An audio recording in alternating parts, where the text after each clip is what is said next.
2 years ago, former Illinois Governor Pat Quinn signed the Compassionate Use of Medical Cannabis Pilot Program Act.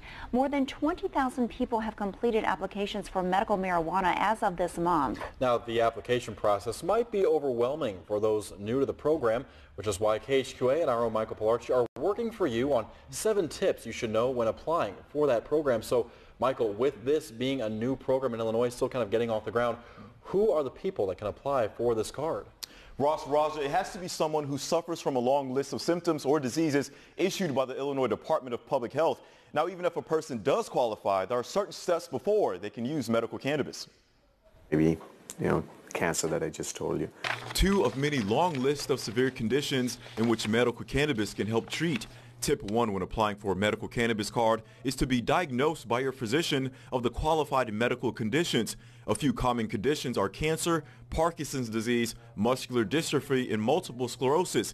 After being diagnosed, Tip 2 requires you to discuss the use of medical cannabis with your physician.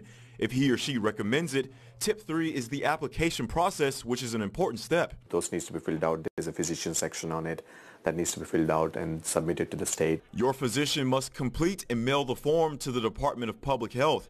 If the state issues you a medical cannabis card, Tip 4 is to find a local dispensary in which you can be able to purchase product. Next is Tip 5, showing your medical cannabis card to the receptionist at the dispensary upon entering. And if everything checks out through the state's verification system, then we will create a patient profile in our point of sale system.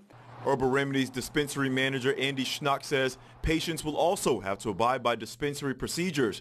Schnock says he and his medical staff aim to help patients choose the right treatment. How these products are working for the patient, if it's decreasing their pain, if they're using less over-the-counter medication, if they're using less prescription medication, it'll allow us just to keep track of what they're trying and how it actually works for them. Tip 6 is all about being out of sight and out of mind. Schnock says patients will receive fully sealed exit bags before leaving the dispensary. He says this is vital to help keep the product away from children and should be kept closed until the patient reaches home.